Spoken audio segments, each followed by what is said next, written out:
صلی اللہ علیہ وسلم کو کوہ طور کے پاس، تو وہاں بھی 2 رکعت نماز حضور کو پڑھنے کے لیے جبریل نے کہا، حضور اترے 2 رکعت نماز پڑھی. کہا یا رسول اللہ جانتے ہی کون سی جگہ ہے؟ کہا جبریل کون سی جگہ ہے؟ کہا یا رسول اللہ یہ جگہ وہ جہاں حضرت موسیٰ نے اللہ سے بات کی تھی، کوہ طور، طور سینا جس کو کہتے ہیں. اچھا یہاں بھی 2 رکعت نماز. پھر آگے بڑھے اور بیت المقدس جب پہنچے میرے آقا، تو جہاں پر بیت اللحم ہے، جہاں حضرت عیسیٰ پیغمبر پیدا ہوئے تھے، وہاں پہ جبریل نے کہا حضور یہاں 2 رکعت نماز پڑھیے. سرکار نے نماز پڑھی. آقا علیہ السلام سے جبریل نے پوچھا سرکار جانتی ہے کون سی جگہ ہے؟ کہا جبریل کون سی جگہ ہے؟ کہا یہاں پر حضرت عیسیٰ پیدا ہوئے. اس کے بعد بیت المقدس میں سرکار انٹر ہوئے. جبریل نے حضور کا براق پکڑا اور پکڑنے کے بعد اس جگہ باندھا جہاں پر نبیوں کے گھوڑے باندھے جاتے. پھر اس کے بعد جبریل اس براق کو وہاں سے کھول کر کے لائے بیت المقدس کے اندر، اور اپنی انگلی سے ایک جگہ پر ہول کیا، سوراخ بنایا، اور اس سوراخ کے ساتھ جبریل نے براق کو باندھا. حضور اندر تشریف لے گئے بیت المقدس میں، اور سارے انبیاء آدم پیغمبر سے لے کے عیسیٰ علیہ السلام تک سب موجود ہیں انتظار میں استقبال کرنے کے لیے. استقبال کیا جا رہا ہے. کم و بیش 1,24,000 انبیاء و مرسلین جلوہ فرما ہیں، اور جبرائیل امین نے کہا سرکار مصلی پہ آئے. آقا تشریف لے گئے مصلی پہ، سب نے نیت باندھی، حضور کی پیچھے نماز پڑھی. وہاں پر کئی نبیوں نے خطبے دیے، خطاب کیا، تقریریں کی. پھر سب سے آخری خطاب ہمارے نبی نے فرمایا بیت المقدس میں. اور خطاب فرمانے کے بعد جب مکمل ہوا خطاب، تو حضرت ابراہیم نے کہا یہ خصوصیت محمد مصطفیٰ کی ہے، اسی بنیاد پر اللہ نے انہیں ساری کائنات میں اور سارے نبیوں اور رسولوں سے افضل والا بنایا ہے. پھر میرے آقا صلی اللہ تعالی علیہ وسلم آسمانوں کی طرف چلے. پہلے آسمان پہ دروازہ بند ہے، جبریل کو بھی آئے ہی تھے نا، تو بند کرنے کی ضرورت. یہ پورا کا پورا حساب کتاب بتایا گیا ہے، کیسے جانا ہے، کیسے آنا ہے، فرشتے کس طرح چل کے آئیں گے، جبریل کیا کر رہے ہوں گے، کیسی خدمت گزاری کر رہے ہوں گے. آئے تھے اسی راستے سے. ہر فرشتے کو پتا تھا آج معراج کا دولہا آ رہا ہے. دروازہ بند کیا ہے، ہر آسمان کا دروازہ.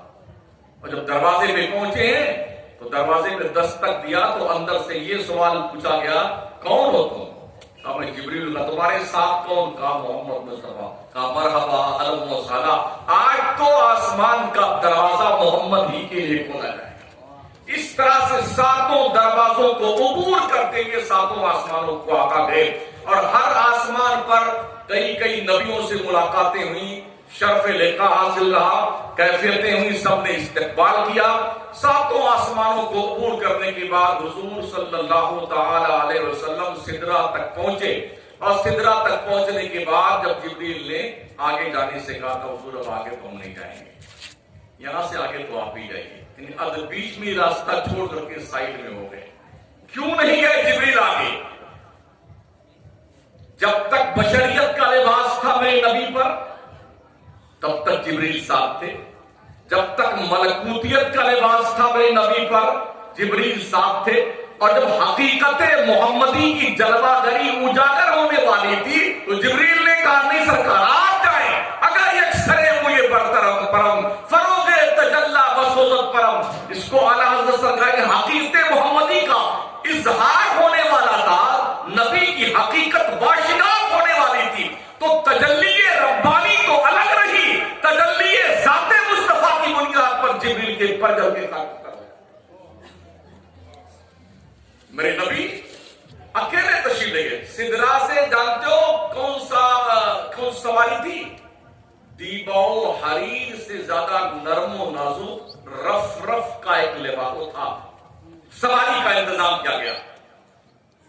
گھوڑا آتی نہیں تھا، یہ براق بھی چھوڑ دیا سدرا پہ. آگے رف آیا، ایک بستر آیا، بچھونا. میرے نبی اس بچھونے پہ بیٹھے اور پرواز کرتے چلے گئے. باتیں تو بہت ساری ہوئی، علماء سے سنائی آپ نے. حضرت نے فرمایا تھا تھوڑا معراج کی رات ہے تو معراج کے بارے میں کچھ بات ہونی چاہیے. یہ میں آپ کو نشاندہی کر رہا ہوں اور یاد کروا رہا ہوں، کیونکہ ہمارے زمانے میں معراج نہیں ہوئی تھی. 1400 سال پہلے ہوئی ہے، اتنے زمانے سے لوگ سنتے چلے آ رہے ہیں، ایک ایک لفظ لوگوں کو تقریباً یاد ہوتا ہے، بس صرف یاد دہانی حصول برکت کے لیے، ورنہ میرا جو عنوان ہوتا ہے وہ قوم کو ڈنڈا مارنے کا ہوتا ہے، لاٹھیاں پیٹتا ہوں میں قوم کو، ہاں وہ میرا کام ہوتا ہے، یہ میری تقریر ہوتی ہے۔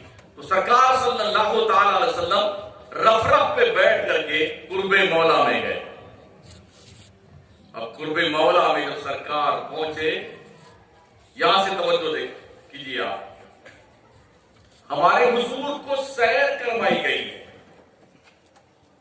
ایک ہوتا ہے کہ آدمی سفر پہ جائے اور ایک ہوتا ہے آدمی کو سیر کرائی جائے، دونوں بڑا فرق ہے۔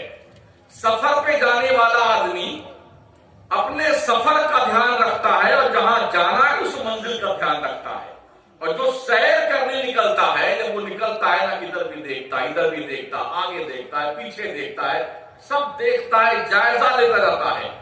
اور اس کے ساتھ اگر کوئی گائیڈ بھی ہونا تو گائیڈ جہاں جہاں چاہتا کیا کیا دکھاتا۔ میں جب پہلی بار آگرہ تاج محل دیکھنے گیا تو وہاں بھی گائیڈ ملا، فتح پور سیکری کا قلعہ دیکھنے گیا وہاں بھی گائیڈ ساتھ میں تھا، تو اس نے ایک ایک چیز دکھا، یہ فلاں ہے، یہ فلاں ہے، یہ فلاں ہے، یہ۔ اگر میں اکیلے جاتا تو مجھے پتا نہیں ہوتا کیا کیا ہے، اور جب مجھے گائیڈ مل گیا تو گائیڈ کی ذمہ داری ہے سب دکھانا ہے۔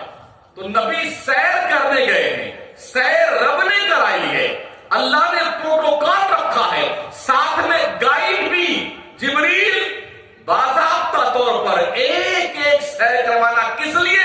لِنُرِيَهُ مِنْ آیاتنا، ہم نے سیر مصطفیٰ کو اس لیے کروائی ہے تاکہ اپنی نشانیوں کی زیارت نبی کو کروا دیں۔